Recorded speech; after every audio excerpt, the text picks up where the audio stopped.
Here comes the nasty gram.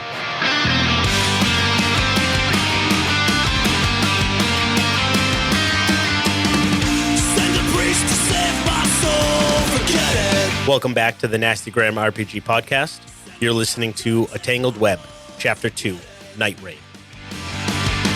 Feeling it too hard is the poison to the heart of a cynic.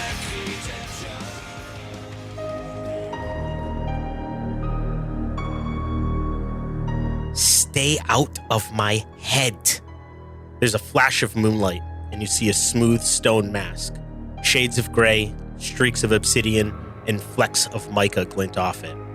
Across from it sits a hooded figure. His face is obscured by shadow, but you can see locks of black hair spilling out from under the hood. I know they were rash. You don't have to speak to me like that. As the camera pans around the cavern, there are 26 drow moving about the space. The body of a massive owl bear lays slain in the room. Webbing in blood matted in its fur, and the smell of venom wafts from 2 puncture wounds on its neck. We shall follow Mother's orders. That is why we shall go up there again. Pitrix made it clear we allow the young ones to flee, but the rest, those we get to send to Loth's gifts for the House Duskryn. So long as Fenra fails, Mother will be pleased. The Vandrees think they lead it, but Mother is the one that we all follow. There is a whistle as Fenra calls the raiding party to attention. Yes, we go. We lead the way. Our eyes keep them open. Stick to the shadows. Blood will flow tonight. While the surface dwellers rejoice, we shall quiet them this night. Jidden reaches out and puts on his mask. All right. Flashback. The Drow Academy. We are in the meeting hall of Aractinolith, the school of Loth, where priestesses learn their practice. We see the entire school has gathered. Our characters are there, along with other members of this raiding party, along with dozens of other drow students from all 3 academies. They're gathered listening to this old woman, this old drow woman, who slowly paces around the center of this enormous hall, this domed ceiling with this sort of spider web design of stained glass above her, permanent fairy fire flickering through the webs above her and down on all the people watching as she speaks to the gathering. Our people, the drow, have conquered the Underdark. When we were driven from the surface by our evil cousins, we came here. We made this place home, and we conquered it. We are the masters of our domain. There are no predators within the Underdark, no monsters that we cannot defeat. And so, we have become more powerful than nature. There is no threat to us. But what happens when a people have no threats? They grow fat and lazy. And so Loth, in her wisdom, gave us our houses and our ranks. And Loth, in her wisdom, has given us a way to ensure that we do not grow fat and lazy and rest on our position of power within the Underdark. And that is why each and every one of you comes from a noble house of rank. And when Loth feels that one of these houses has grown too comfortable, she takes her blessing away from them so that others may move up in their place. Devin, Savrikeen is remembering this speech as you stand on the surface next to Fenra Tuantarl, the high priestess who is in charge of this raid. What did you think about that at the time when it happened? The speech? Hmm. The time that it happened, she thought it was all true. This wise woman, this wise matron of drow speaking this way. This is right. We were driven down here. We became masters of this place.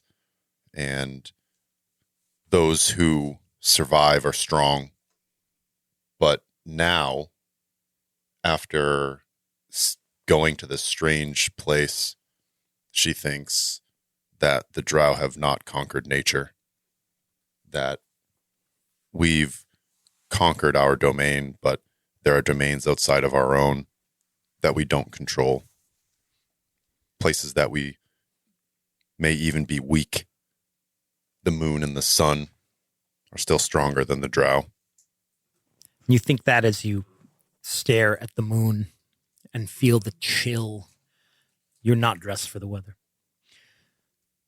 Thank you for tuning in to A Tangled Web.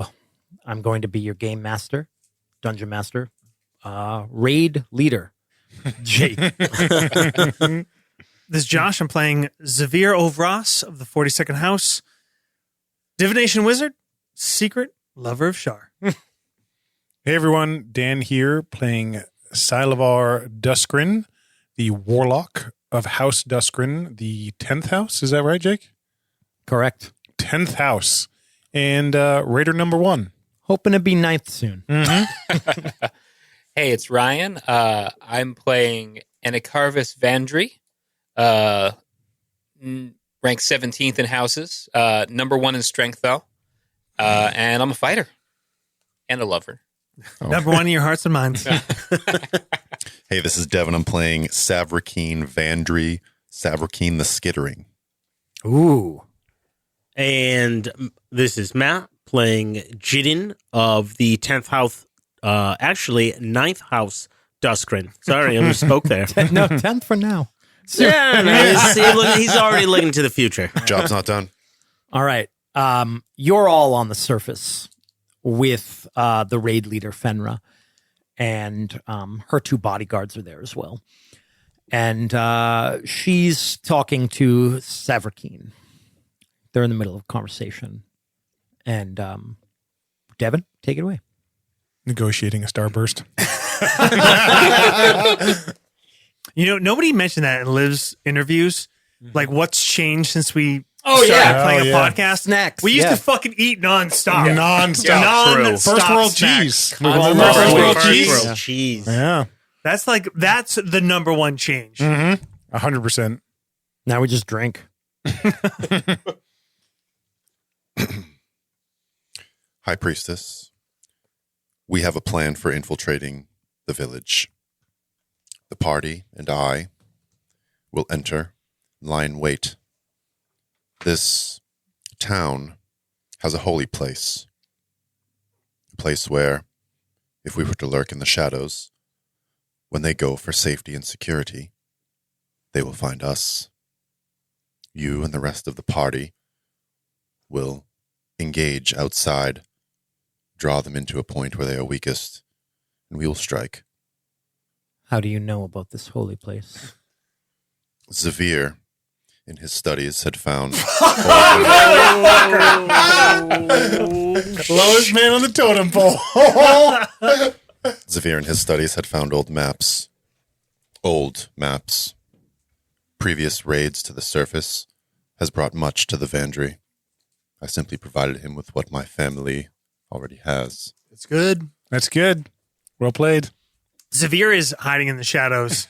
Not literally hiding, but he keeps a healthy distance from the high priest, but he's trying to be close enough to hear, and he is very nervous to hear his name mentioned.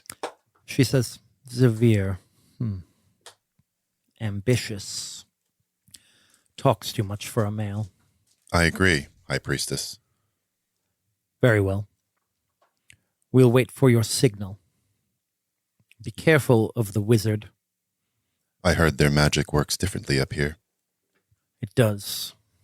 I've heard stories of wizards who have tried to cast a simple incantation only to have balls of fire erupt around them. This place is chaotic, uncontrolled. Wait for our command on the bell tower. She nods. She casts a sidelong glance at Zavir as she returns to the group. Salavar was kind of on the periphery, falls into step with you. Well spoken. Thank you, Salavar. All right, how are you guys getting into this village? I think quietly. Do we probably just split off immediately? The raid is you going to guys commence. were ready. You were ready to go. We're going to say that we've had time for a short rest. Beautiful. Since the entire raiding party came and they set up camp. It's music to a warlock's ears. Now it's just about midnight. And you guys immediately break off and go ahead. And she goes back down below to make sure everyone is ready for the signal. And so just to kind of remind everyone, just to set the scene about our village that we kind of created collaboratively. So it's a small sort of farming community of all different species. There's humans, dwarves, halflings, gnomes, elves. In the center of this town is a cathedral, a very old cathedral to Selune. Way bigger than the town needs, but it's sort of an ancient monument in this area. And because of it being here, every year when the moon is at its fullest, there's a festival to the moon, and a high priestess of Selune and her moon maidens come here to give their blessing. Part of that is this giant festival that goes on all night long. People dress in costumes to honor the gods. They set up these giant holy symbols on the church that reflect the moonlight and light up the square around it so it's as bright as day. There's people's pets are even present, dogs and cats, and everyone's drinking and drunk. And there's a wooden palisade around the town as well. And I mentioned the costumes, right? Yep. These are all the things that we kind of collectively had come up with. They're all dressed as drow, right? Yeah. It's in poor taste. This fucking village is chaos. Wow. You guys are here to cancel the village. Yeah. As we're on the outskirts, Zavir turns to the side and says some arcane words and twists his hands, and then you see the long black purple rimmed robes kind of draw back up into his body. His frame shrink even more till he's about 4 feet, just wearing a light tunic and shorts, light tunic and pants. And he turns, and you see a young elven boy, surface elf, fair skinned. The only thing of Zavir are the silvery eyes, and he gives you a kind of twisting smile. Savrakeen looks at you and licks her lips. And he says in perfect Elvish, "I think there's danger here. We should get out." Savrakeen laughs. How are the rest of you getting into town? I think Salavar watches the transformation, considers it, looks at the rest of us. It'll not be so easy for us. The dogs are within the walls. If we are quiet, we can go in. As a shadow, a whisper. There are revelers everywhere. Perhaps we could take their masks, be disguised as they are. When one wanders too far from the pack, it is likely picked off by predators. Agreed. The palisade is scalable. I speak the tongue of our cursed surface kin, but that is all. I saw dwarves and humans among them. I've cast an enchantment that will allow me to understand what they're saying, but I cannot speak their tongue. I'll have to rely on the Elvish. I'm guessing none of you took regular common as a language. It wouldn't really make any sense. No. I almost did. Yeah, I know, Josh. You have like 10 languages, so that you were the only one. I was like, he might have. Does anyone in the city speak deep speech? But you took surface elf. You took regular Elvish, elven. yeah. Cool. Okay. Yikes. I speak Elvish and Gnomish. Oh wow. Okay. Gnomish or Snurfneblin? According to the PHB, They speak. They They speak, speak the same language? now. Lame. that might not be true. GM Fiat. We can say it's like Portuguese and Spanish. So you guys can sneak up to that palisade without any problem. You can get right up to that wall because, I think it was Devin who said all the pets had been brought inside. All the dogs, the sheep dogs that are usually out in the fields. And there's really no one out here. It's without even making any rolls. You just make your way to the edge of that wall and you get into its shadow and you can climb it. Josh, are you going right through the front gate? Or are you sneaking with the party? I'm sticking with the party. Okay. Dan, you put Palisade, but it was only a 9. I'm not going to make you guys roll to climb the wall. I'm just going to, it's not that bad. Yeah, I It's described it because it was wooden. It would be easier to climb. Yeah. Is that And because everyone has a -1 strength except for me? I'll assume you brought some rope. Zavir gets to the edge of the palisade walls, and he actually looks towards Vaz, and he says, "Friend, would you give me a hand up? I'll let you know if there's anyone on the other side."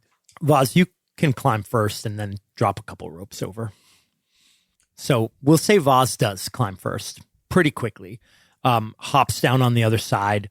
You're in this maybe 3-foot narrow alleyway between the back of a house and the palisade. And you kind of look quickly to both sides and you can see you're in the shadow because of the house in front of you, but you can see the light just shining down on the street on the side of you. And it's hard to look at. And you attach a couple ropes, toss them over and wait. And then the rest of you guys make your way Clamber over as over. well. Yeah. You can hear music playing as well. They're celebrating. As Savrakeen is at the top of the palisade, sees a couple of those torches, those torch lights, and she waves her hand and they extinguish. I use druid craft. Cool. I can do the same with prestidigitation. So I think as we move through this town, the torches slowly go out one by one. You can put out the torches, but the majority of the light is still coming from the moon. I From use the- prestidigitation to turn the moon down. Oh, okay. Cool. Dim it. Are there roofs that with sort of hangovers that hang over Yeah, a building, yeah. shadows under the... Thatched roofs. I'd say they're thatched or like clay shingled. Yeah. You hear Savrakeen behind you. Silavar, I'll be watching from the shadows. And then she steps back behind a building. You guys walk for a little bit and you see up under one of those hanging roofs, giant spider. Who's taking point on sneaky mission? I can do that. The spider can also go ahead. I have a lot of stealth. Well, we'll say that you're sort of in the air view because Sure. you're like up on this building now. So, yeah, you're up there. Well, Jidden kind of leads the way. Like you get to the edge of a house. You look out. You wait for the right time. Then you move to another alleyway. Give me a stealth check for the party. Oh, good for the party. Normally, you would have advantage because of your cloak, but because of the moonlight, because of the daylight in this area, that gives you disadvantage. So they even each other out. Oh, word. So that works out for my natural 18 for 25. Jesus. Hey. You see a few people stumble past and they go they actually go into this alleyway and lean against the building and they take off their masks. One of them had this like wooden mask that was painted gold for some surface god, and the other one had this woman. She had this mask that looks like a dryad, and they kind of lean against the building and they're passing a bottle back and forth and flirting and talking. and then you kind of move into the alley, like right behind them, like a shadow, just pass by them, and the rest of you follow his lead. I imagine we encircle them. Yeah. They're just like talking, like, laughing and like giggling at each other while they drink this bottle of booze. I think you kind of look across from your vantage point, Jidden, and you can see in kind of the deep shadow, Silavar's kind of calling forth a blade, a long sword into his hand, and he nods to you once it's there. And so whoever's going to, I'm not going to make you guys fight these people, but I do want some attack rolls, and how good you do is going to determine like whether or not you manage to not fuck up the costumes. Sure. Okay. Zavir's going to use Chill Touch. Oh, I like that. Is that a touch attack? That is it's a melee or a ranged spell attack. Yeah, just let me know your attack totals. 14. It's only a 10. No, 13. 23. Okay. I got a 20, but my attack is different. What are you doing? Shooting a web at one of them, Okay. sticking them to the wall. How big is the web though? It's only one target. Oh, okay. +5 to hit. The target that is hit is restrained by webbing. So you guys all, Ryan, do you not attack? I got 10. Oh, okay. Yep. All right. Okay. So you guys all move in pretty quickly and kill these two. And one of them he gets to his feet and he actually is about to swing that bottle of liquor at one of you. And this web hits his hand and pins it to the wall. And then, Dan, you had the 23, right? Mm-hmm. And then you just kind of walk right up to him and cut his throat and move him in a way that he doesn't get blood on his clothes. Have you done this before? He operates pretty quickly.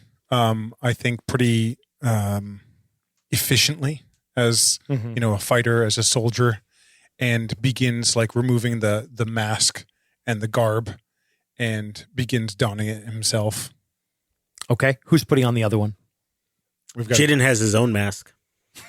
True. Ooh. You did say that. They're going to be like, that guy's got a real good costume. He looks like a dark elf assassin. Yeah, I'll take it. I'll take the lady costume. You're going to put on the dryad mask? Yeah. All right. I love it. The spider's wearing like a friendly, smiley mask. The spider comes down. So Savarkeen's Puafwi is over the head of the spider, is like a shawl over the head of the spider.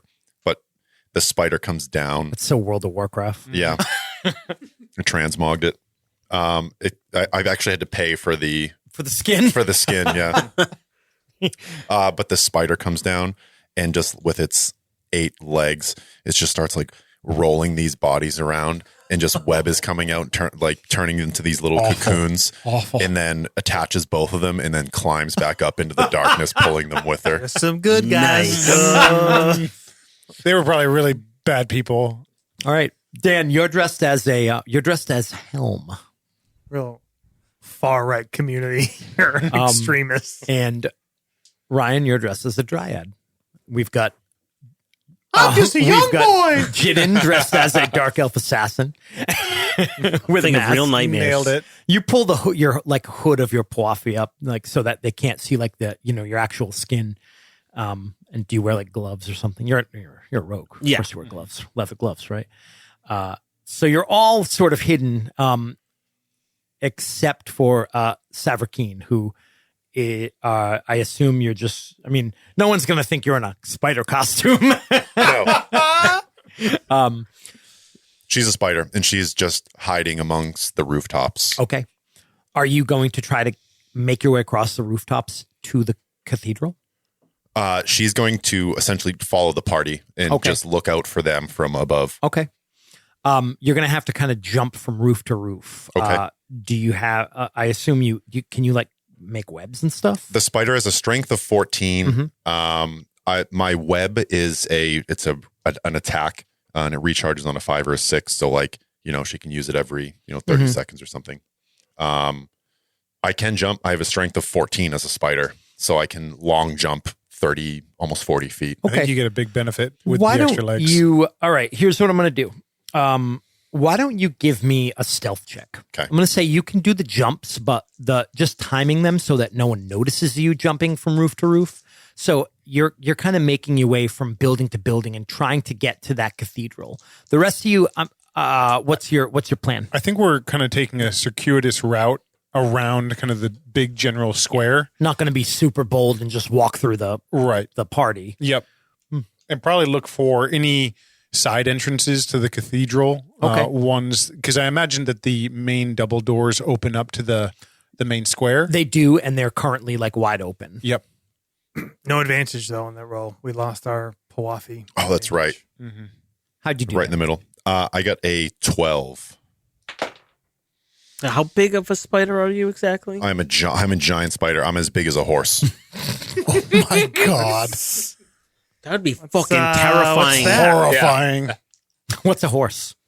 What is a horse? You're as big as a giant spider. Big as a. It's like, why would you need to like A reference A horse that's as big as a horse, right? Zavir is trying to stay hidden, but like a kid would try to stay hidden. Yeah. Kind of just like, Yeah.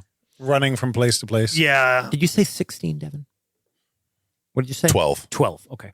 All right. And so you guys, the rest of the party, you make your way around looking for a side entrance, and there's quite a few of them actually. But as you make your way towards a door, it opens, and two men come out. They look like they're probably guards. They're wearing chainmail, pathetic looking surface chainmail. Makes so much noise as they move. They have sheathed swords and shields on their backs, and they open the door. They're kind of laughing, talking amongst each other, and they see you guys coming, and I'm going to make some rolls for them. And the DCs are going to be equal to what you guys rolled on your attack rolls. And you're good. Wow. They look at you and they look at all of you and they say, sorry, I'm sorry, Josh, you can understand them, right? I can understand. You're the only one, right? They're speaking in common, so the rest of you don't understand what they're saying. But they say, sorry, this is off limits. You can go around the front. Zavir laughs and says in Elvish, "It's a festival. We are all celebrating. Yeah, the other one says, yeah, go celebrate over there. Love the moon." You see one say, whoa, what's he saying? And he explains, like, only one of them speaks Elven. And then he says to you in Elven, the one that said celebrate over there, he says, you can't come in here. This is for the clergy only. He kind of makes like a silly, exaggerated bow and like starts to run off. He turns and in drow hand code says, "Priest, that door. Everyone else that way." Silavar pauses for a split second and then begins to follow Zavir. Which way do you go, Josh? Like, The way that they tell you to go? yeah, Towards the front entrance? yeah. All right. You make your way around the corner, and suddenly you are all assailed by this light, this bright moonlight illuminating the square. You're aware of every bit of your skin that might be showing through the costume, and there are dozens of people here. Fortunately, they all seem to be very drunk. It's pretty late. They're celebrating by imbibing lots of alcohol. As Silavar Thanks to Matt's 19. Yeah. As Silavar like begins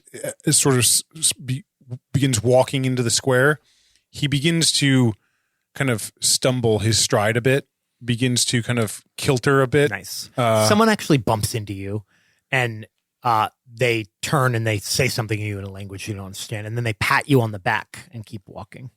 He kind of laughs, goes, and kind of just stumbles forward and onwards towards the doors. Zavir gets very nervous. He's turned to start signaling in drow hand code, and then realizes Sai is moving ahead, and he was going to symbol like take out guards or go through crowd. And then he sees Sai going through the crowd and he kind of like shakes his head quickly and turns and runs into the crowd. He tries to stay close to Sai, knowing that he can't understand what's being said. And he beckons his hand quickly to everyone else. Devin, you jump from one roof to another, and then you shoot a web onto the cathedral, attach it to a chimney, and start scurrying across. I imagine there are banners hanging from, the cathedral down to the surrounding buildings with flags and colors on them. And this monstrous spider climbs across while no one is looking. When we play the brave adventurers that arrive at this town after it's been slaughtered, that's the key sign that we'll know that the drow have been here. The webs. The webs. Yeah. As you make your way onto the roof of the cathedral, which is incredibly high, it reminds you of the spires of Menzo. It reminds you of being in those upper levels. You get an amazing view of the countryside. In the distance, you see the moonlight sparkling off of an enormous body of water, bigger than anything you've ever seen in the Underdark. It seems to stretch on to the horizon forever. To the south, you see forests of trees. And your 8 eyes just dart around everywhere, taking all of this in, amazed by it. And you scurry across the ceiling, the roof of this building, which has these enormous stained glass windows that let in the moonlight. Down below, as you make your way into the cathedral, just a moment, a shadow of a giant spider kind of crosses that stained glass above you. You all recognize that Severkeen is close by. And you make your way into this cathedral. There are rows and rows of stone benches, and in the center, there is this statue of Selune. The glass above you focuses the light in all these different colors onto that statue. Maybe it's also enhanced by magic, but she seems to shimmer in the moonlight. You all feel just a little uncomfortable. How many people are here inside the cathedral? Mm-hmm. There's probably 24 people in the cathedral. There's probably 100 outside the cathedral. But there's no restrictions. People are allowed to come in here. It's okay. It's a nice night. People are outside. They're by the fire. You don't really see anyone drinking in here. You're not sure if it's a rule or disrespect or what, but you do hear a lot of people talking loudly, just having boisterous conversations in different little pockets of groups in here. Zavir looks like halfway up the church and moves up and moves towards a pew and beckons with his hand until everyone files into the pew and kind of kneels down in false supplication. And then he turns and says quietly in drow, "Do we trust Sav will ring the bell, or do we sound it ourselves? That is what they wait on. She will ring it, but we must be ready. We should play the part." All right, here's what we're going to do. While you guys are getting ready, preparing, waiting, I want you each to pick a skill and roll it. And you're basically trying to kind of get more information, get your bearings, make sure you're in a good tactical position for what's about to happen. So pick a skill. Tell me how you're using it. Zavir is going to cast guidance as he kneels and then stand up and start walking around the church. And he's going to use insight, listening to all the conversations and just try to stay tuned and stay listening, waiting for the bell to ring. Mostly, picking up anything that might be being said now, but especially for whatever is said in reaction to the bell ringing and what comes after it. All right, go ahead, roll, and then just hold on to that result for a second. Dan? I think Silavar is going to use deception to really kind of elaborate on that role of being a drunk townsfolk. Not to the point where he is disgraceful, but, moving throughout the church in a sort of a private way so that he can get a layout of the ground, maybe even go down to another, if there's other levels. And if he runs into someone, kind of act the drunken fool and retreat. Okay. But yeah. All right. Ryan? Voz is going to use perception. And since he can't really understand anyone, it's going to be mostly a spot check, I guess. Back from the old days, just kind of keep an eye on the revelers, make sure everyone's in the right place and that no one is kind of hip to us. Sounds good. Devin? I was also thinking perception because of her vantage point, waiting for the time. Savarkeen knows that Fenra is eager to get her prize, and so she wants to wait till the very last moment before Fenra just acts, and is going to wait for just the opportune moment, seeing where everyone is, seeing where the drow raiding party is coming in, and timing the signal at the proper time. And she's weaving a web, and the hammer of that bell is pulled up towards one of the edges of the bell tower, and it's attached by this thin web that a bite would loose the bell and ring it. All right. Matt?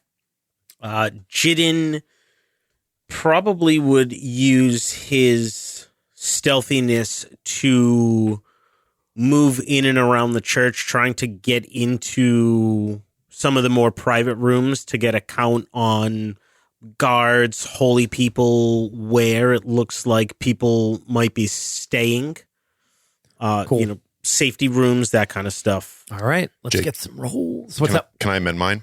I instead of using the same skill that Ryan did, using nature, waiting for a cloud to pass over the moon. Oh, to kind of, you're still trying to, what are you trying to accomplish? So that when the alarm is rung, when the bell is rung, you want to, okay. I get it. The town will be in darkness from the cloud. Nice. Mm-hmm. I like that. Nice. Give me a roll. 16 for Zavir on insight. 14 nature. Very middling. 11 with a 1 on. 5 for deception. Oh, I 5 rolled a for, 2. 5 for perception, too. Oh! Also a 2. Hello, fellow assassins. Hail! Something got in my eyes, guys. Did you just seek heal? Matt, please tell me you got something better. They need you. There's only a 13 on stealth. Yeah. Better, I but couldn't not see through the much. dread, nah. Devin? I got a 14. 14. I got the high with 16. Yeah. Fuck. I was 16. Yeah. Not good. Not good. We're fine. Ryan, you actually you're keeping an eye out to see if anyone notices you guys or is suspicious. A guard comes up to you and just starts having a conversation with you. You can tell he's very drunk, and he's so drunk. And as a drow, you're kind of like you're pretty big for a drow, actually. Width-wise, not height-wise, yeah. Yeah, so you're a bit thick. Yeah. But 2 C's, yeah. you're also wearing a dryad costume. Yeah. And you think this guard might think that you are a woman and he might be trying to hit on you. You can't understand what he's saying, but he's kind of got like an arm against the wall, and he's standing right in front of you, and he's just having a conversation with you, like talking at your mask. And you're trying to look past him, but he's really just like in your way. And that is why you fail your perception check. This man is clearly poisoned. Dan, you were trying to use deception to learn the layout. Mm-hmm. You stumble around. You make your way downstairs. Someone comes down this set of stairs behind you into this basement room. She says something that you can't understand. And you turn and you see that she has silver hair. And she continues to address you in different languages. Do you have any? You don't have any surface languages, right? Nope. Act drunk. Do you have spellcraft? I have Arcana. Arcana, that's what I meant. Yep. Yeah. Give me roll Arcana. I don't have Arcana. Oh, okay. It's a flat roll. Sure. Go ahead. Mm-hmm. You've studied at Sorcerer. Going in hot with the 6. Okay. Oh boy. Do you don't answer her in any language? I like put another. I know I'm not convincing because my deception roll was so bad, but I put one kind of arm on the wall, kind of leaning there, and I let my kind of sword hand go low, and I am readying myself to attack. With your low Arcana, I don't think you're aware that she's casting a spell. Okay. You have trouble telling. You don't know the language. I don't know if she's speaking. Right. Yep. She's casting a spell. Okay. Good to know. Meta. Fucking get it on. Matt, 13 stealth. Not awful. Not great. Yeah. You're going through private rooms. You kind of just open a door, look in, see what's going on. You open a door, or you're actually about to open a door. And then you kind of realize, based on where you are in the building and where those guards told you not to go in because it was clergy only, you realize that's probably another entrance into that same part of the church. And you listen at that door and you hear people talking inside. So you don't open that door, but you suspect that the clergy, as the soldiers referred to them, are in that room. So you know where the entrance, you know where the clergy are. So you know where potentially priests are going to come out of when the fighting starts. Okay. I think with that knowledge, he's probably going to look to see where he could get an advantage, high ground on that area. Yep. You can kind of get into this little alcove where when the door opens, they're going to walk right past you. So you position yourself close to there and just wait. Word. Shit. By the way, I What? forgot my core ability. Can I use it now? I don't know. What is it? Your core ability. Well, not to retcon, but portents. Okay. So I'm going to do it now. Tell me what that is. Oh, right. Yeah, it's a big thing. As a divination, It's a big thing. I can roll 2 d20 after a long rest. So I haven't. This is from the last time I did. And before myself or anyone I can see makes any kind of roll, attack roll, saving throw, ability check, I can declare I'm replacing it before they make the roll. So Okay. I have a 17 and a 12. All right. Wow, that's like my thing. That's your thing. Yeah. I mean, Forgot. but you haven't. I mean, this is our first go round. So I just thought your thing was being an asshole. Yeah, that's my thing as the player. thing. Also, I think as Jidden finds I this could've used that alcove, on- You can't see me right now. he looks down at his Pawafwi, and there's like a thread hanging off, and he clips it, and then we flash back to when he was climbing over the wooden wall, and as he got to the top, he broke off a little chunk of wood, and we cut back to him in his alcove, and he's twisting the wood and the string, and he casts Unseen Servant. Okay. Josh, you were using insight to try to listen in on people's conversations. Yes. Okay. I can understand all languages. I cannot speak them, but I can understand them. Okay. You kind of luck out. You find this monk, not in the D&D term, but in the, people who kind of Religious term. yeah. He seems to be a caretaker of the church, and he is guiding a group of patrons through a tour of the church, and you join the tour. He brings you to a couple rooms and just shows you some, statues and explains the history of the building. And then he brings you the tour into a basement, and he explains that during the time of troubles, this room was used as a refuge. It is actually protected against certain magics. Dark arts do not function here, thanks to the consecration that has been blessed upon it. In addition, he goes over and he touches a loose stone on the wall, and the wall slides open. He says, this tunnel leads all the way to the ocean and can be used to escape. And they're Nice. like, ooh, ah. I ooh and ah. Assuming all my companions are doing Yeah. great. And he hits it again and closes the wall and continues the tour. Shows you guys some beautiful artwork. Okay. Upstairs. So you're now, he actually leads you upstairs after that. So when this all starts, you'll be on like the second floor, which is, imagine this like large balcony that wraps around, and there's all these portraits of priests and priestesses up there. Are there tall ceilings with rafters? Oh, absolutely. I have a spider-based question for you. Did someone say steak? It's music to my ears. And Devin, lastly, you're waiting for the right moment. Unfortunately, the cloud cover is not very thick tonight. You do watch and you wait for some clouds. They're not so thick that they're going to block out the light completely, but enough to make it sting less. Savrikeen actually finds herself gazing at the moon. Nice.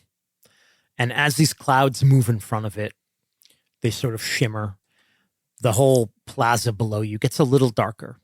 So I'm basically going to say I'm going to say that for the first round of this, you guys won't have disadvantage. But it's not going to be dark enough to like really assist. It'll just be enough to not hinder you too much. You also look out from where you are, and you think you see the glint of armor occasionally.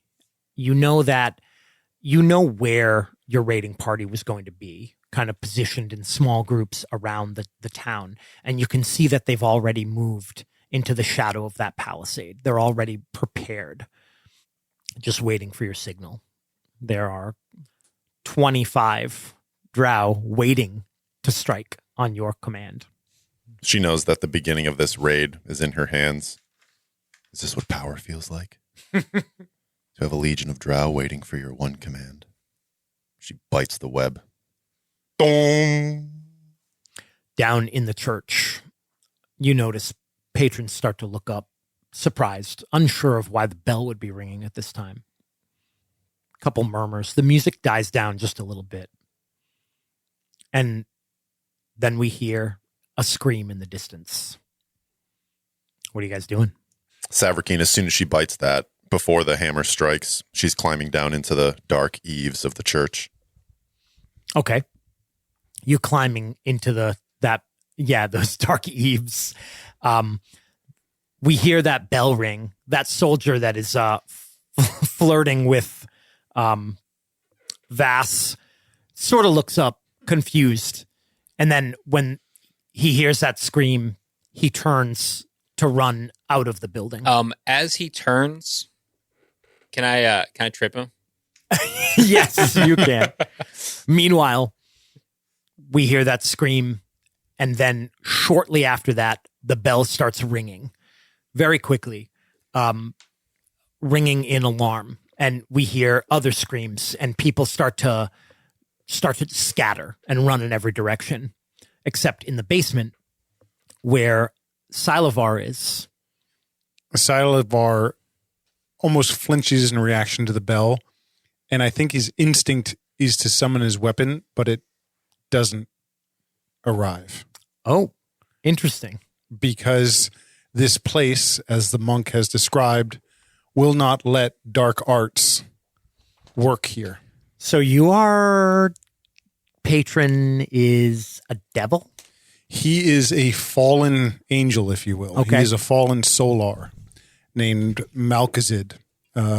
He was once in the court of Carillion Lorathian, the elven god, and was seduced by Loth to fall and was betrayed by her. Now, this is something kind of like Josh's character that he does not share, because to be influenced by another god in Menzo is a dangerous path to walk.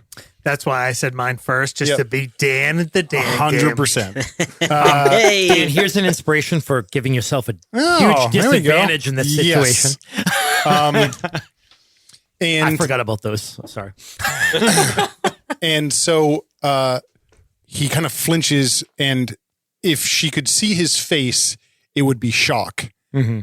And he spins and runs. I like it. Actually, since I forgot about the inspiration, Mm-hmm. I'm going to give everyone one. Dan, you get two. Cool. But everyone else can have one. You've all done cool shit.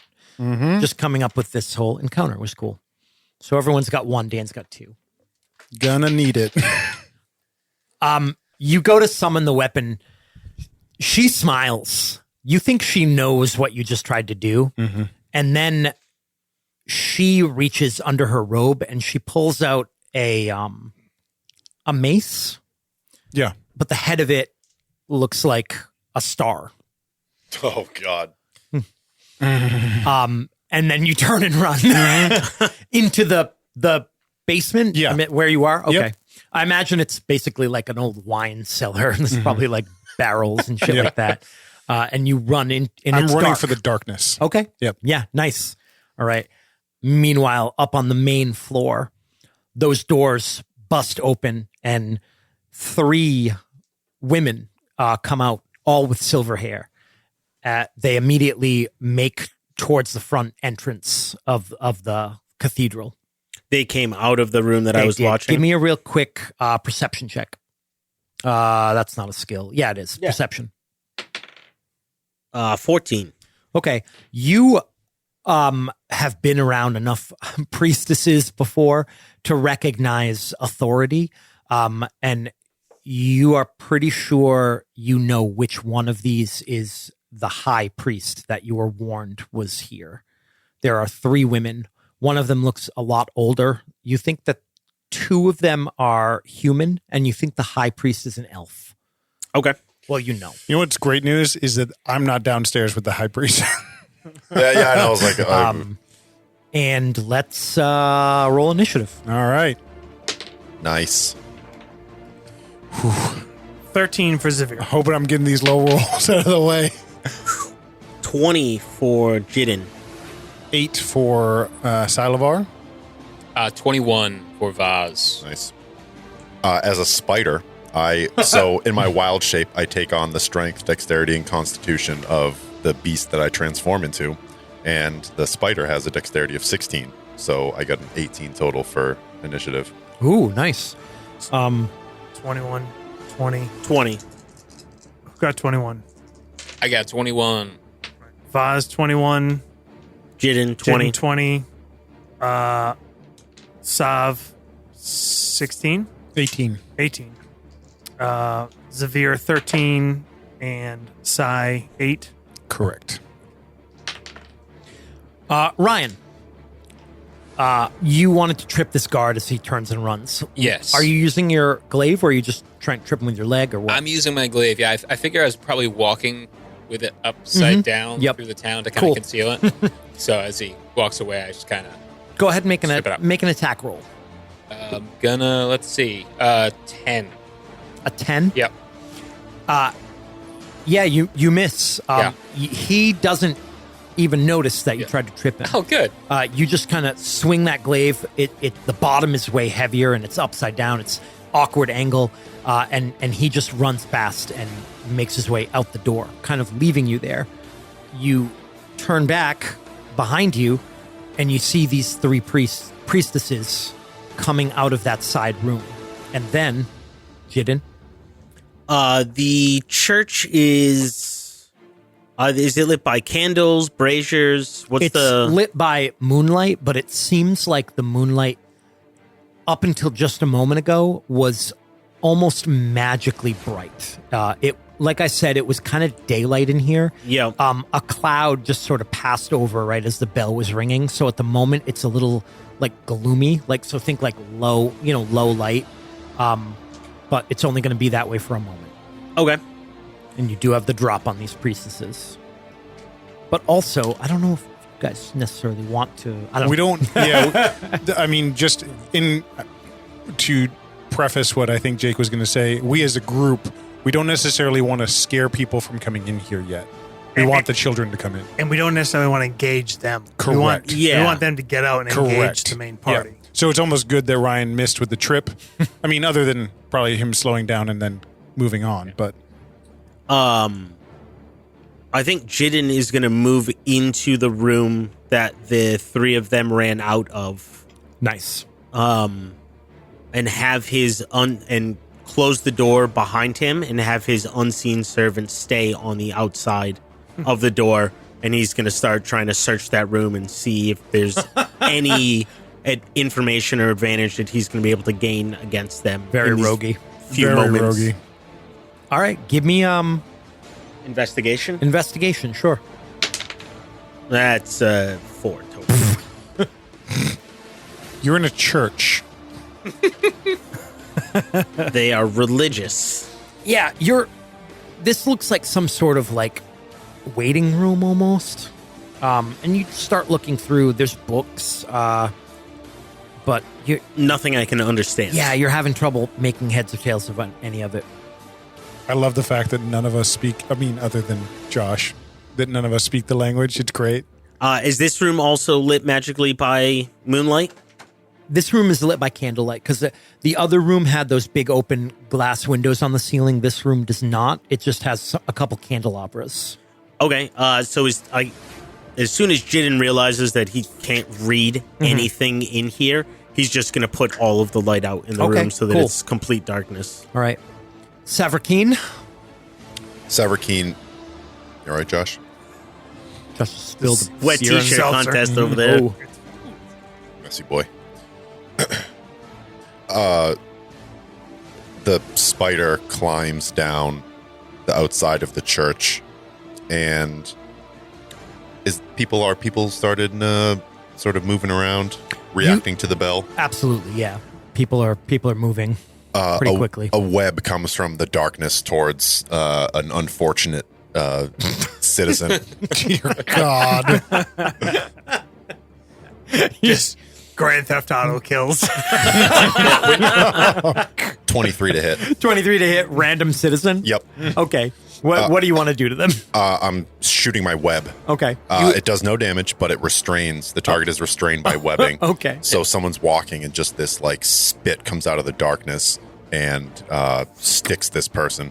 They almost fall down with the force of it. All right. You ate the first two people, though, right? Just to be clear, after you wrapped them up. They're gone. Yeah. Don't worry about them. They're attached to her underside. They are husks now. She's laid her eggs. No, spiders take many man. days to consume their prey. Zavir? How do you follow that? Zavir was up on the upper floor. Correct.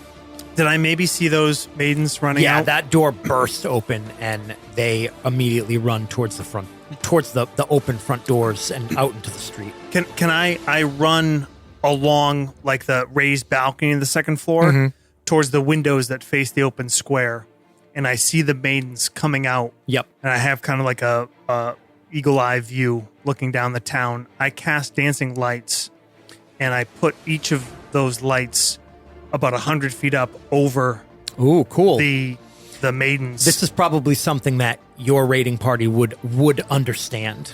like marking targets. Yeah. Yep. Laser.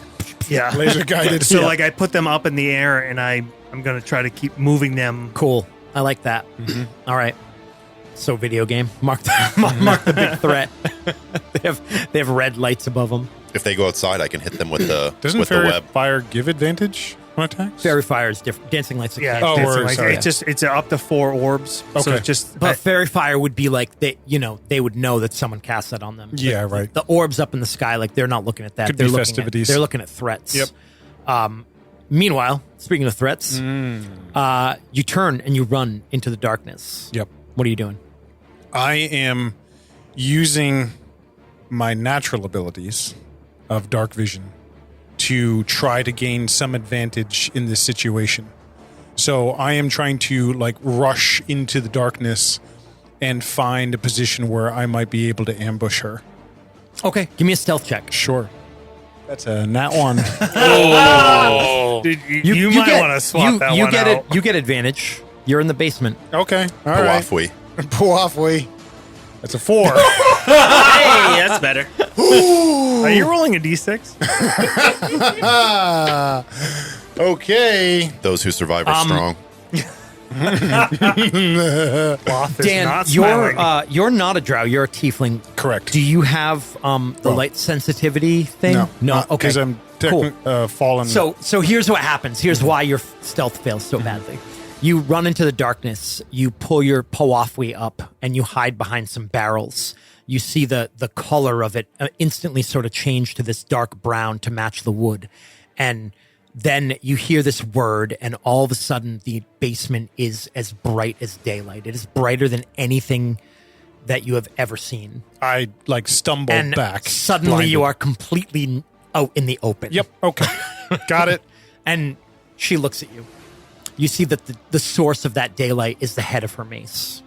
I kind of You're about to get smited. I kind of fall back We'll take care of this. against the wall, and then I stand up straight and I remove the mask I'm kind of rooting for her. Ooh, I like it. and I draw a dagger from my boot. This is gonna She be actually- the quest giver when we play our next game. Is this, She- this priestess right here? You see, she almost gasps, to see a dark elf, Not a because- dark elf. Oh no! Yeah, Yeah, true. both. Okay, probably less surprised to see a tiefling, but still, you're weird. You're a Yeah. weird looking monster. She doesn't know who's I look attacking. mostly dark elf. All right, but yeah, she comes at you, and you realize at this point you're a little cornered. Yep. I realize this and just decide to square off with her with my dagger. Great. Well played. Yep. Awesome. Not for lack of trying. Back. All right, so we're gonna, because I know you guys are kind of holding off on what you're doing. You kill a couple more villagers, but They don't die. No, they don't die. So much worse. Yes, they It's don't so die. much worse. Do you want me to hit the guards? They're webbed. Just think about how horrifying it's going to be when outsiders come into this village and find all these webbed. It's going to be in the Very scary. in the lair of Shelob. But Yeah. Josh, from Zavir's position, you see these 3 priestesses run out, and you see people immediately are running past them and into the church. The church, you can kind of look back and forth where you are to see the inside and the outside. The church is filling up quickly. Ryan, you're down there with all these people that are coming into the church. Matt, you make your way out there after you're done searching, or back into the church, or Yeah, but probably trying to just stay in whatever dark shadows you he can. stay around the edge where you were, but you see the church is quickly filling up as the villagers, the non-combatants, kind of rush in. You see people holding children, and you see them ushering the children into the basement, while every kind of able-bodied adult picks up whatever sort of kitchen knife or pitchfork they had handy, and prepares to defend the church. Meanwhile, Josh, as you're looking back and forth, you see the villagers inside. You see town guards, soldiers, people who are a little more able-bodied, actually trying to fight. Not doing a great job of it because they're surprised, they're tired, they're drunk. And you see your raiding party kind of coming out and taking these people down pretty quickly. In the center of the street, though, you see Fenra with her 2 guards square off with that high priestess of Selune and her 2 guards. right before they got there, I sent one of the dancing orbs in a different direction. Oh, okay. The one over the high Sneaky priest. drow. The one over the high priest. Yeah. Okay. So to set that thing, So- the high priest probably gets the jump, maybe. You know what I mean? So I sent these dancing lights. They're tracking them, and then I spend another action directing them, but I misdirected. All right, I'm going to say what happens is that you see Fenra's 2 bodyguards come out to the square and square off against those 3 priests, but you don't see Fenra. Okay. You think she probably followed the other light and told her bodyguards to go that way. Below you, those doors start to close. You see, you can understand. You hear a soldier kind of directing people, women and children to the basement. Anyone who can hold a weapon, here, and here. Like a couple different entrances. You see a group of them near where Jidden is, because that isn't a way to get into the building. So there's about 8 people guarding the door that Jidden had gone into. You're kind of in the shadows next to those 8 people. And then there's a couple other entrances where people are guarding as well. But the children are being ushered into the basement. Zavir will direct those dancing lights, and then he's running to the basement. But I'll go back to initiative. Okay.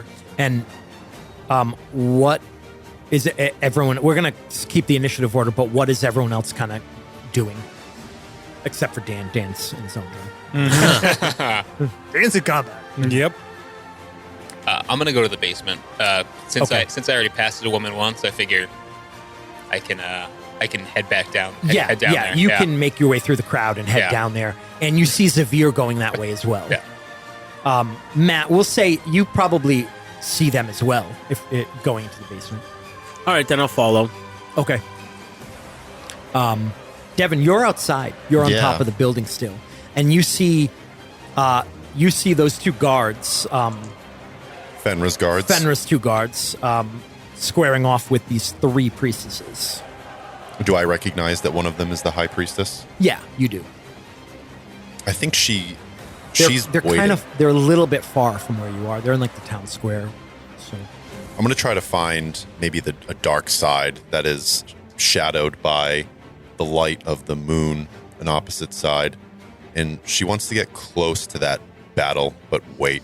She sees that high priestess, and she thinks about the glory it would bring her to slay the high priestess of Selune. okay, it's going to take you a little bit of time to get to them. Okay. I'd rather do it stealthily than quickly. Give me a stealth check, and we'll see how long it's going to take you to get there. If I cling to the darkness, does my Pawafwi give me advantage, or outside it's not?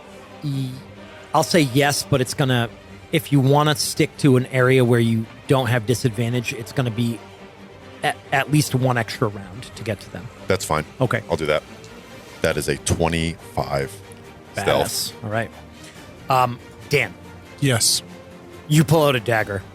Yeah. While watch, I have eye contact with her. I kind of Okay. lower myself down, pull the dagger, and kind of draw a defensive stance, and I start working away like a circle towards her. Okay.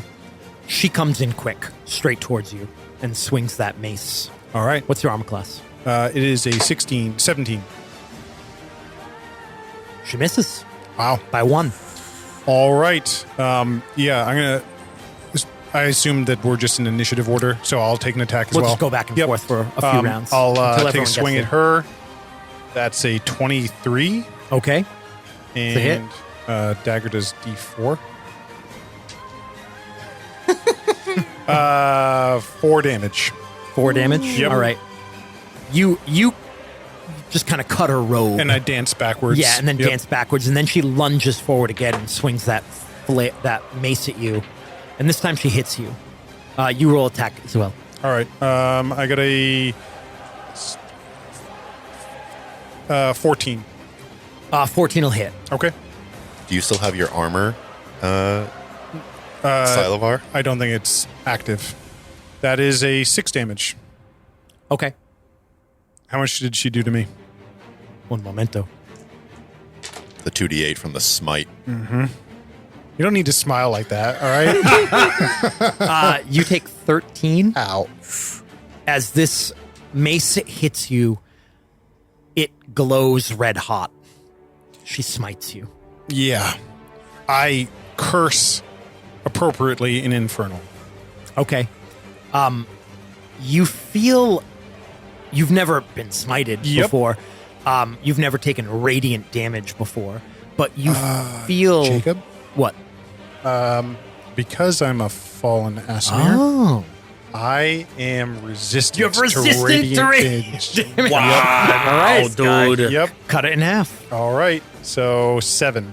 What episode or article on Arcana I did did you not think fucking- that was going to be a thing. Yeah, you're You didn't think that'd be a background. thing in the fucking second Underdark? game? Volo's Guide to Monsters, Asimar. Yep. No, that's awesome. I can't believe that came into play. Yep. Me neither.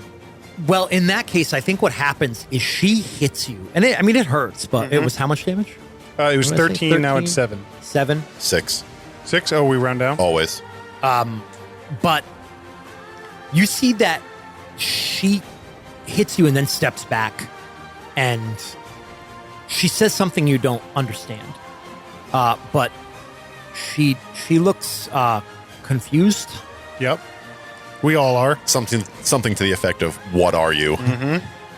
She actually holds up her other hand in a gesture of like, you think, give me an insight roll. Sure. 7. Okay. She seems scared. You're not. She seems a little frightened. I press the advantage. All right. Go ahead and make another attack. Okay. I will tell you all out of game that for a moment she thought maybe she made a mistake and was. If you had made that, I would have said she was apologizing. 14 again. And that is another 5 damage. Okay. You hit her. She has that hand up, and you slash right into that hand, and then she brings it down, and she whacks you again with the mace. You take 6, Okay. and roll again. I've rolled a 9 3 times in a row, but it's 14. That's what you need to hit Yep. her. 6 damage. 6 damage. All right. She swings again and misses, and then you come in for the kill. What do you do? She swings and I duck underneath it. Because I'm fighting with a dagger, I'm just staying much closer because she has to take wider swings. And he ducks underneath and comes up right almost face to face with her as he buries the dagger in his chest. And he says, "This is a night for the Underdark." And he kind of lowers her down, kind of respectfully as another fighter. That mace hits the ground and clanks, and the light immediately goes out, and the basement is completely dark. And then people start filing into the basement, scared. You hear people crying, you hear children crying, but I drag the body away. it's completely dark, and you drag the body behind a barrel, and within a moment, the basement is filled with women and children. And then you see your companions coming down the steps as well. As all that's happening, I reach for the mask and put it back over my face.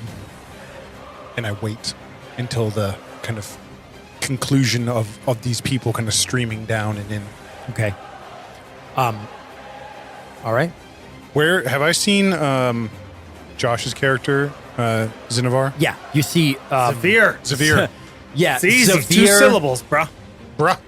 Zavir, Jidin, and Vass all come down the steps. So everyone except Savarkeen? Savarkeen are down there. Yeah. In kind of the tumult, I think I start working my way to where I can see them. Okay. Devin, you're making your way from building to building, staying in the shadows. And as you're approaching, you notice your fellow soldiers, those 2 bodyguards, are not faring well. They are very experienced warriors. They're bodyguards to a high priestess, and they're women, so they're better. But they're definitely losing this fight. And you think that they're probably going to lose that fight before you even get to them.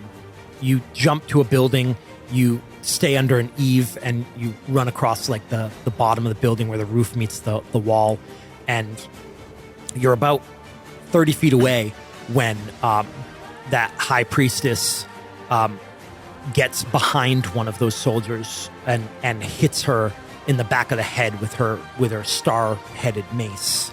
And you see that flash of light as she smites her. and one of those soldiers just falls to the ground dead. And now it's 3 against 1. And you don't know where, you don't know why Fenra is not with the 2 of them. Those who survive are strong. She's going to look for Fenra. Okay. She sees from the darkness those eyes, that head turns, and she's going to try to find the raid leader. Cool. You see that light, that dancing light that Xavier cast in an alleyway, and we'll cut to Fenra. We see her moments earlier. She smiles and she says, "That wizard might actually be useful. He's marked our targets." And they make their way through the town, cutting down villagers as they go. And then they see the light split. And she says, "Huh. One of them leaves. Probably the priestess trying to save her own hide while she sends her soldiers." She says, "You, go get them. I'll take the priestess." They split off. She makes her way down an alleyway, comes around a corner, sees the light, sees nothing below it, and then the light vanishes. You skitter to the roof above her. You look down and you see that she's standing in an alleyway, no one around her, looking back and forth confused. And then she starts casting a spell.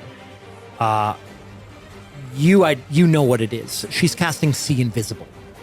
She's clever. Clever girl. She casts this spell, and then she looks around and seems almost angry.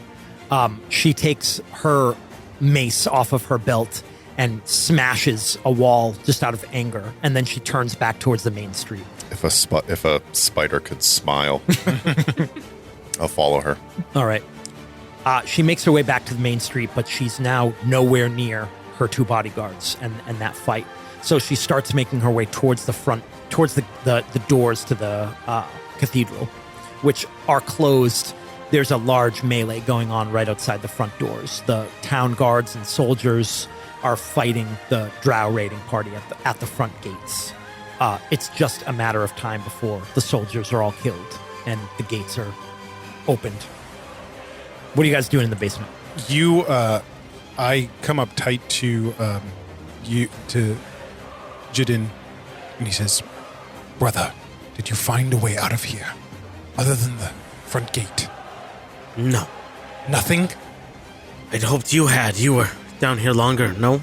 Xavier runs by, says, "I found a way." And he Quickly, wizard. scampers towards the back, and he starts calling out, alternating between Elvish and Gnomish. "Everyone, children, there's a way out. There's a way out to the sea. It's secret. Follow me to the back." And he runs over and he hits that hidden secret door latch. Okay. This wall slides open, and they start pouring into this tunnel and making their way down this tunnel. He waits till he has like the bulk of them there. He kind of blocks them for a second and says, Make sure everyone's here. We must go together." Okay. And then when everyone's there, most of the kids, at least a bulk of them, he starts running down the hall with them and then stop and beckon them forward and says, This is a sign. Selune has failed us. The moon goddess has turned her eyes from us. Don't forget this when we remember our fallen. Don't forget when she left us in our time of need. Never missing a beat to proselytize. Give him inspiration. Yeah, 100%. I have an idea. I think I want to do something. Savarkeen is going to skitter towards the melee, and like she's beginning to engage with Fenra, but sort of flank around the townspeople that are trying to fight and put herself between the raiding party and the door, perhaps giving her group a little bit more time to get the children out. I like it. You guys usher them into this tunnel, and you realize that the tunnel runs right under the town square, and it is probably part of some old sewer system, because above you there are grates, And you're not obviously planning on following these children all the way to the ocean, as I said, but you follow a ways out long enough to realize that you're underneath this fight that's going on above you. And you actually see that bodyguard, that drow bodyguard, fall to the ground after getting smited. And you realize that as that high priestess is right above where you guys are. Zavir stops as the children rush past him, and you see his smiling elvish face just drop into his traditional sneer, and he says, well, to join the battle. And he starts clambering up towards the grate. Silavar, I think, is kind of still ushering people with his hands, like, down the sewers, and he kind of holds one finger to that wooden mask of Helm to encourage them to be silent, and keeps ushering them and glances back as Zavir begins to climb. So on the surface, the scene we have is the children, many of the women and the elderly have escaped down this tunnel. All of the able-bodied men and women who are not soldiers are inside that building, getting ready to fight, while all of the actual soldiers are outside the door to the cathedral, being slaughtered. In the street above, the 3 priests are finishing off those 2 bodyguards, and then they're about to make their way. They'll actually be coming in behind the raiding party, because they had made their way out into the street. But you guys come up out of the sewer, kind of right behind them, and are going to intercept that. So the bulk of the raiding party, including Fenra, are at that gate to the cathedral, trying to get inside, thinking that that's where their prize is, while the rest of you converge on the town square where those priests of Selune are. Devin, you make your way around and do your sort of deflection, but then, crawling across the walls, you see what's happening behind you. You see what's happening in the town square, because I want you to be involved. Just making sure the plan all came together. We're going to go back to that initial initiative order as you guys emerge from the tunnel. Facing off with 3 priests. 3 priests. The high priestess and 2 priests. Yeah, possibly. With character levels, you never know. Oh. Ryan, you're first. I'm assuming you needed some help with the grate. Yes, 100%. Yeah. It's not even locked or anything. You It's just probably heavy. crawl past me. Yeah. I'm just acting as a young, weak elf would. I could easily do this, of course. Dan, now that you're not in the basement, you feel different. Suddenly you feel your powers come back to you. Okay, cool. But we are in daylight. You're in daylight, correct? From the moon. Ooh. The moonbeams. Which, someone refresh me. What does that do to most of you? Disadvantage. Ugh. That's brutal. So brutal. Hey, if they're in a weird world where there was like a giant spider supporting us, maybe she could turn some of those moonbeam spotlights. Yeah, if you had a cleric, maybe they could, I don't know. Or maybe if everyone had an innate ability to create darkness. Right. Just saying. Right? Do they all? Tieflings do. I'm not a tiefling. Drow do not. Hashtag not a tiefling. Ryan, you're up. On 4? All right. So we are behind the priestesses, correct? Yes. Yes. They're you guys, it takes you guys a second to get out of the sewer, so you're not going to surprise them. So I'm going to roll their initiative as well. I got a 9. So they turn and see you guys kind of come out of the sewer. So I'll take off my dryad mask. Okay. It's a man. Yeah. I was a man the whole time. He's really they're like, he's really short. but Both thick. And I will attack. Go for the. You're number 1 in your class. Yeah. You are the best. Yeah. You're right. I am the best. So I'm gonna go right at the High Priestess Okay. and glaive attack. You are Vandree. Hey, I didn't roll a 1, but I missed. You didn't roll 1, but you missed. I missed. Yeah, I rolled All right. a 2. Yeah. Oh, fuck. Disadvantage is bad. If I use portents when someone has disadvantage, can I say I'm going to replace... Just make it a straight roll. I have to do it before. Yeah, I'll say we'll just take away Make it a straight roll. Well, I normally you replace their roll with Whatever you roll. the number I chose. In lieu of a roll. So I would replace their lowest number with that, Yeah. or highest number if they have advantage. I don't know. It think- looks like Devin's looking up the actual ruling, but It's like the You- value of what your portents is becomes the result of the roll.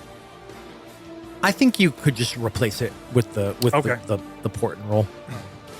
Well, now that I fucked that Yeah. up for Ryan, I will remember it. Remember it for the next person, which is the next person is Matt. Jidden. Ooh. It's real bright. Disadvantage. Is there any places of shadow that Jidden thinks he would be able to hide in? Well, since you're a rogue and you get a bonus like action, I would say that you could move and hide with because you get the bonus action. Yeah, with my cunning Yep. cunning action. Word.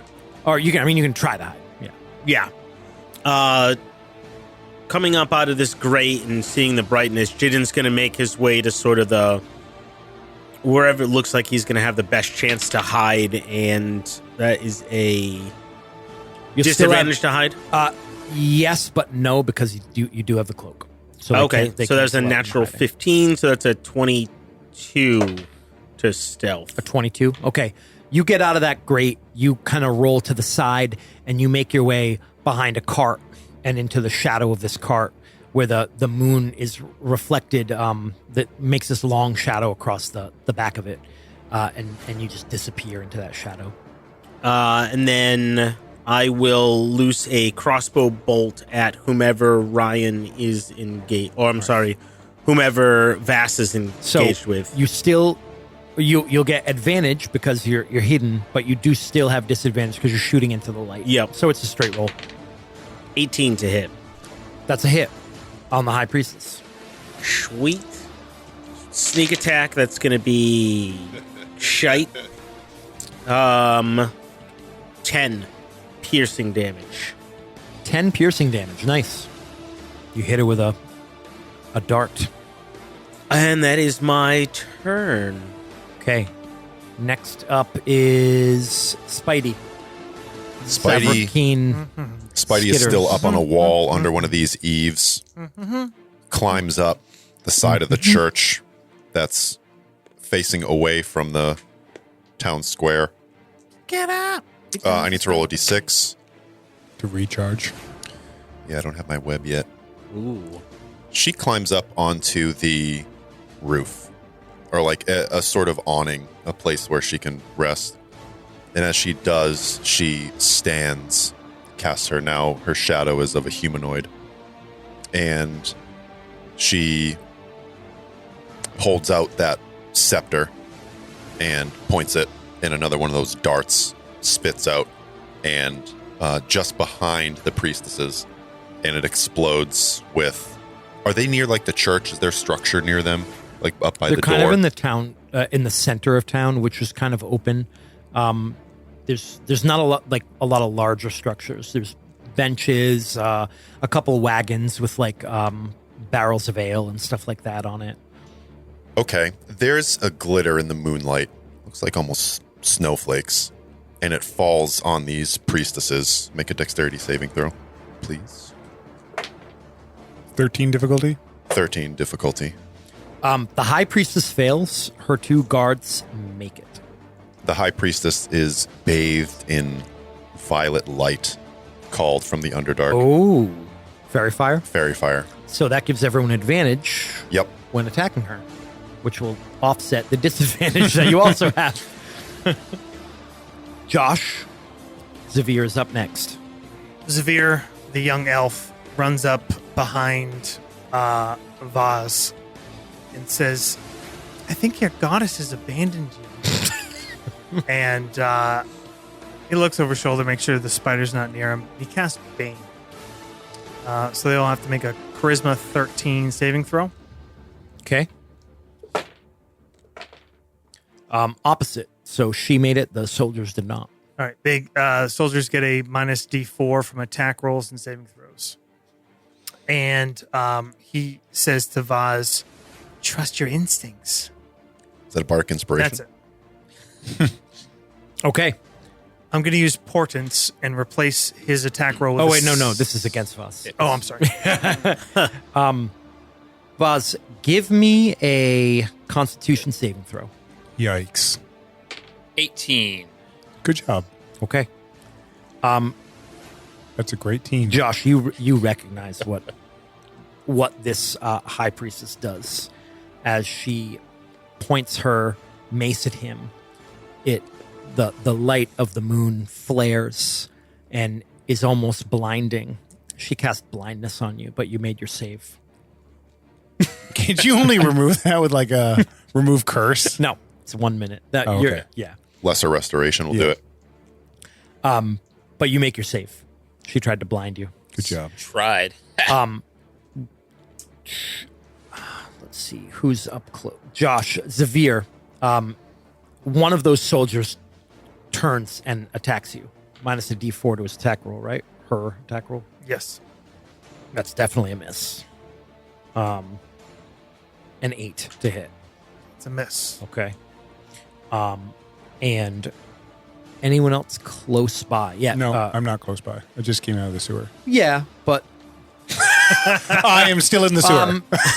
no, I'd say, but you haven't moved up yet, so they're probably, the other one would probably go towards the guy with the glaive. Mm-hmm. Definitely. Damn, that D4 makes a big difference.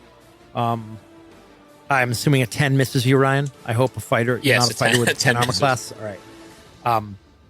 All right, and that's them. That's Dan. How many of these reflecting plates are there?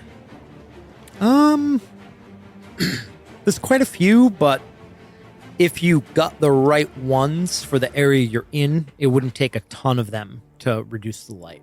Could I make an insight check as to... To identify which ones Yeah. are actually lighting up your area? Mm-hmm. You can, but before you roll, is your goal to like shoot these things and try to lower the light? Yep. Here's what I'm going to do.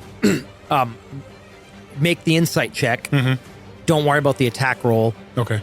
You're going to start blasting them. Correct. Whether or not you hit the right ones will be whether or not you made the Okay, insight check. sure. Yeah. So your turn will be wasted essentially. I rolled in that 20. Okay, cool. That's an extreme. You know exactly which one to hit. You have Eldritch Blast, I Correct. assume. Yep. So there's two, and you managed to blast both of them. What does that look like? I think as he begins to... He's scanning the kind of the plates.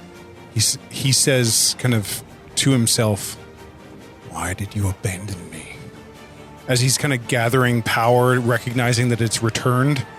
And then it almost looks like kind of a ripple in the air. It doesn't have a lot of flash to it, but you can see this kind of ball of force kind of move through and hit the plate to knock it loose from the building. Awesome.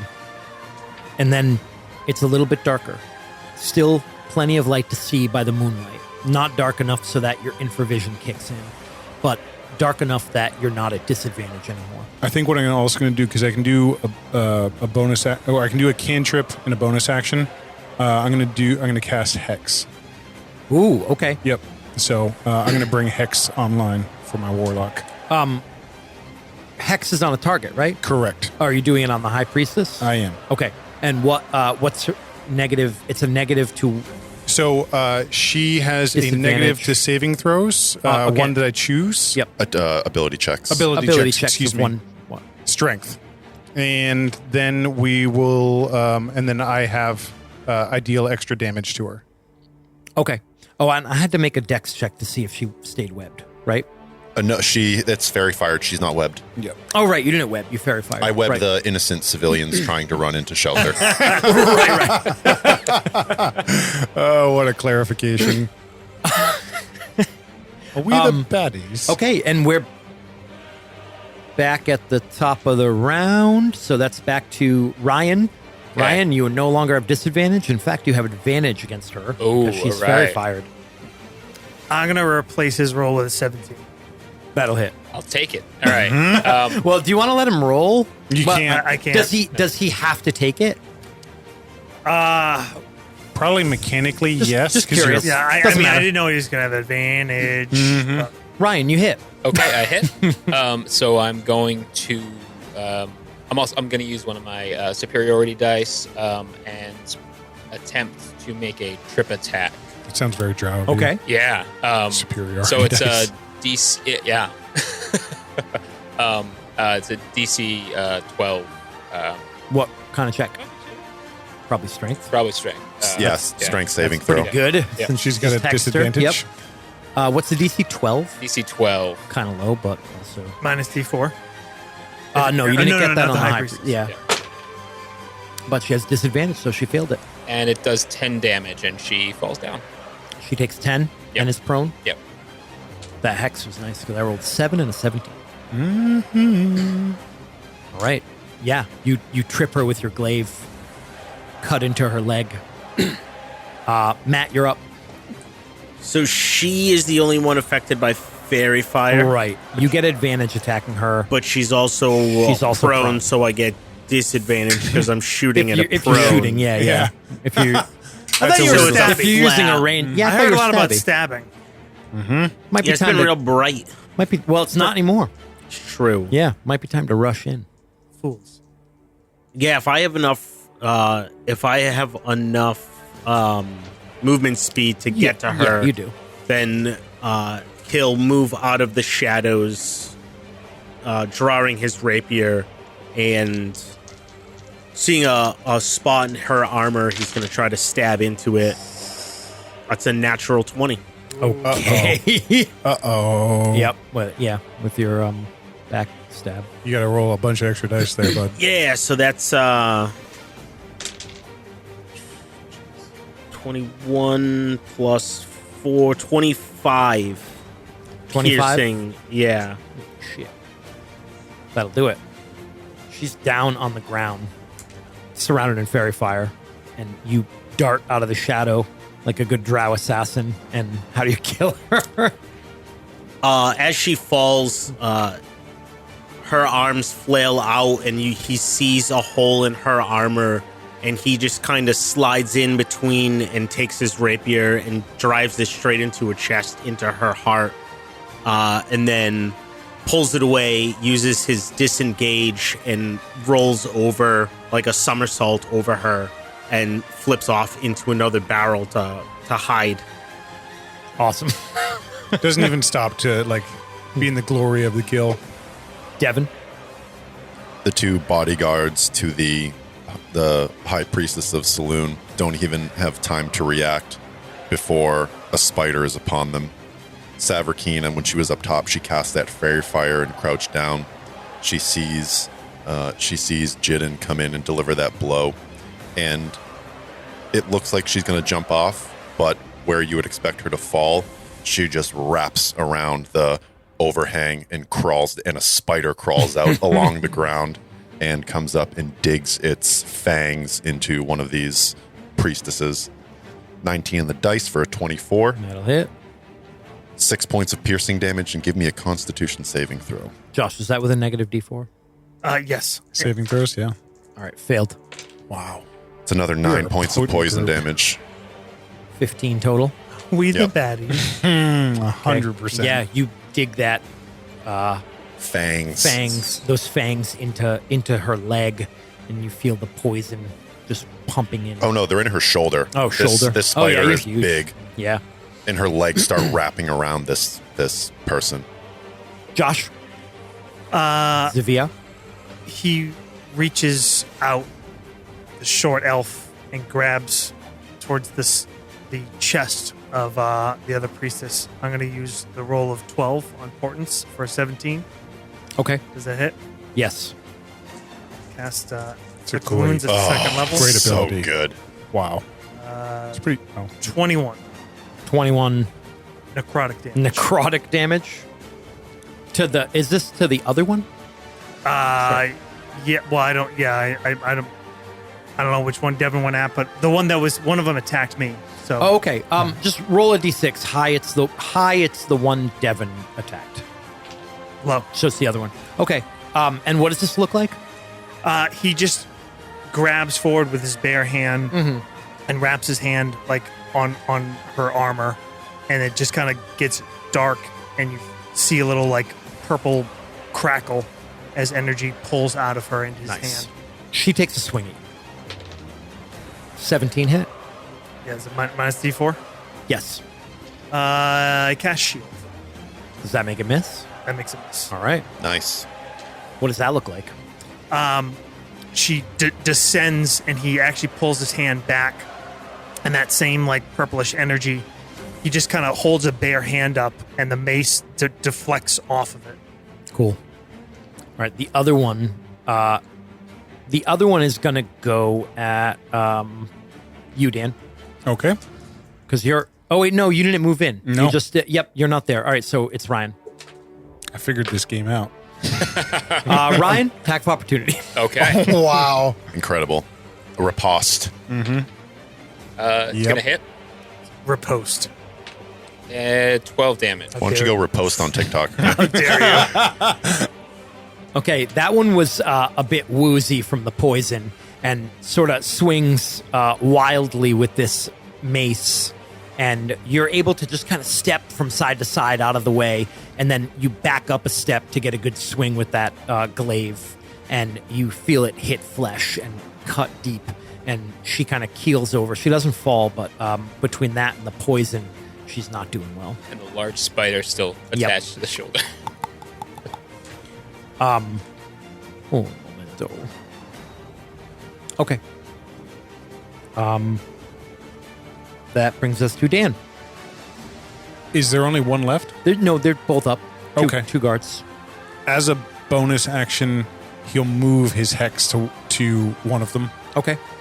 And The one on the spider or the one? the other one. The one on the With me? wizard. Yeah. The one with the spider seems Yeah. doomed. Yeah. Okay. So the one fighting Xavier Yep. is now hexed. Yes. Okay. So, and we'll do strength again. Sure.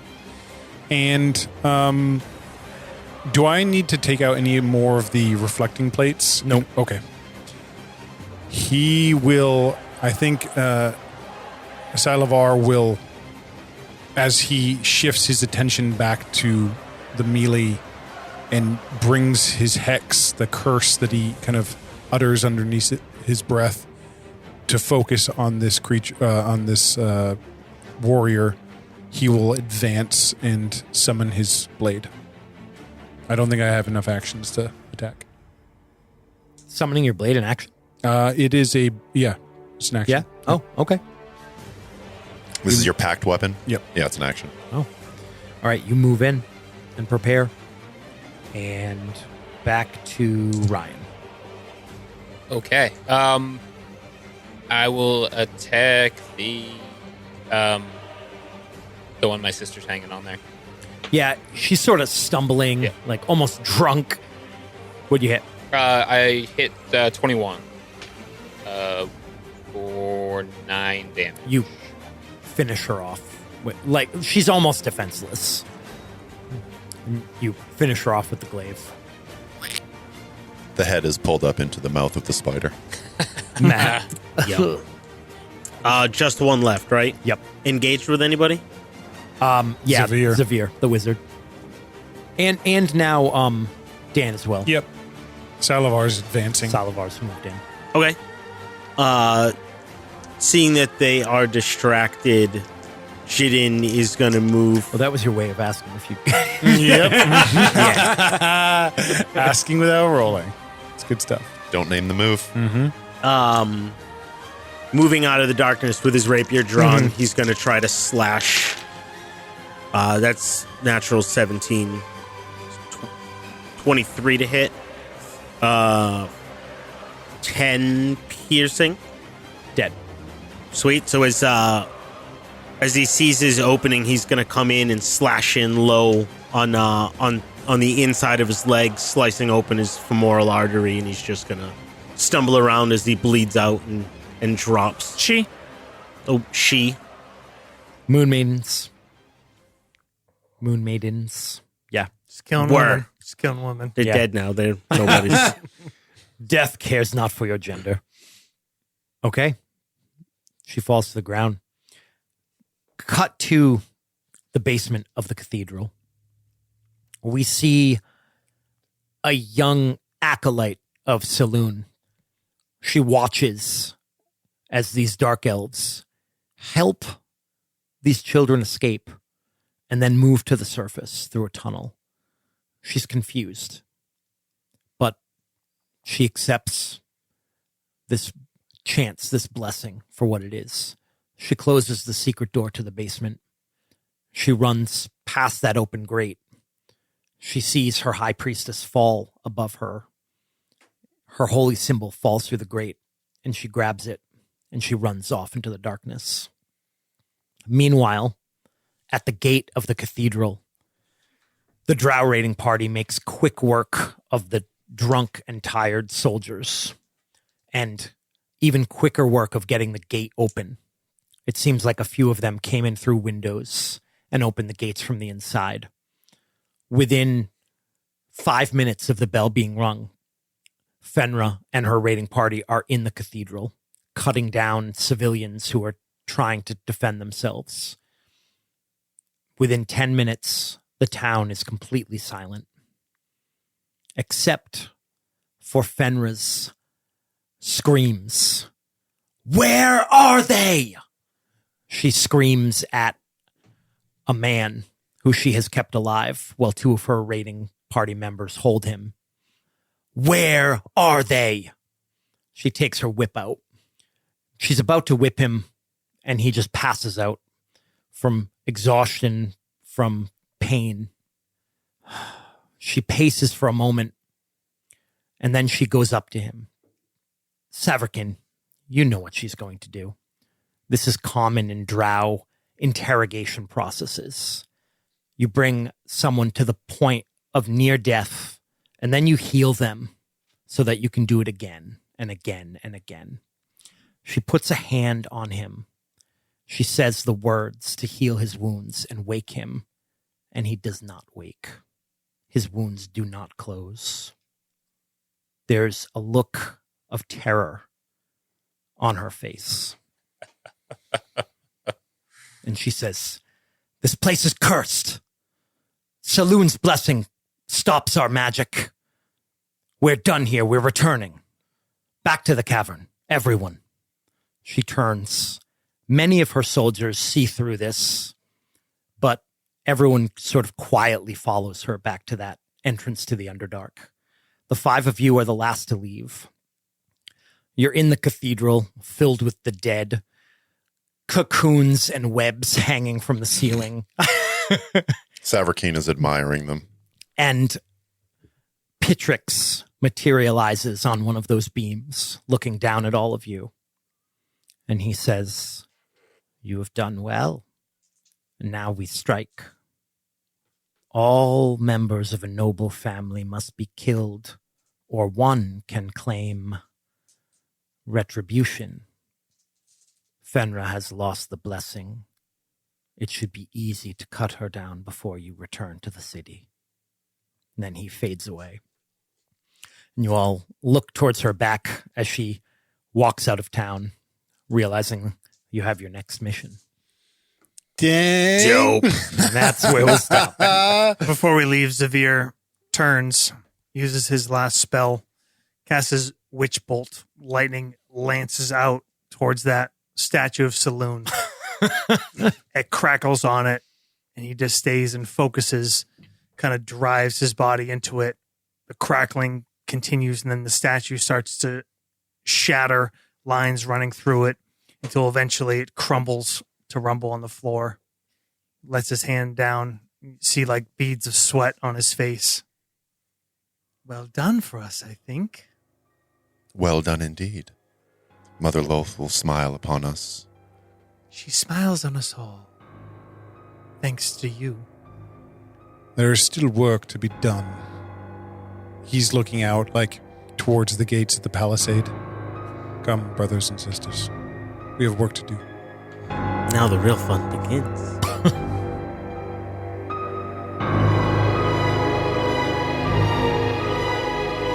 Thank you for listening to A Tangled Web. Please, if you have time, tell a friend, write us a review, or, just go out and shout it on the rooftops. Check out all of our different social media platforms. You can go to our website and find links at the bottom. There's probably also links on whatever you're listening to right now. That's nastygramrpg.com, and definitely check out the socials because I tend to put little things on there to help with NPCs and visual aids and whatnot. Our intro music was by A Wilhelm Scream. Theme song is Oath by Adrian von Ziegler. All scores by Adrian von Ziegler and Antti Martikainen. Thanks for listening.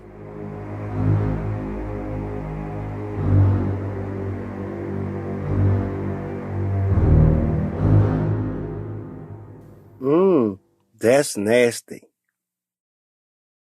Can we do like a little time skip forward? We see the refugees, the children, the women. They're running, and the priestess says, "Up here. The entrance to the sea should be up here." And they get there, and they find that the path is blocked by thick webs. Just good guy stuff. And good guys doing good guy stuff. It's really just like benign spider webs, but it's just like a real horror You're situation. just terrorizing them. Yeah. You're just being mean. It's for the best. What's everybody's lowest stat? I got strength at 8. I got strength at 8. I'm strength at 8. Oh my god. That's a fucking weak body. Who's the highest strength? No, like nobody else has a plus to strength. No. All right. What do you have, Dan? What's your strength? 10? Okay. I got 15 strength. 15. This is good. I got 9 riz. There you go. 9 riz. 9 riz. Who has a positive con modifier? I have a +1. I I have do. +2. I have a 16 in wisdom and a 16 in constitution. Who's got the lowest dexterity? I got a 14. I have the highest. Yeah. I have 13. I have a 12. 12. Everybody's I positive. figured drow. everyone was positive.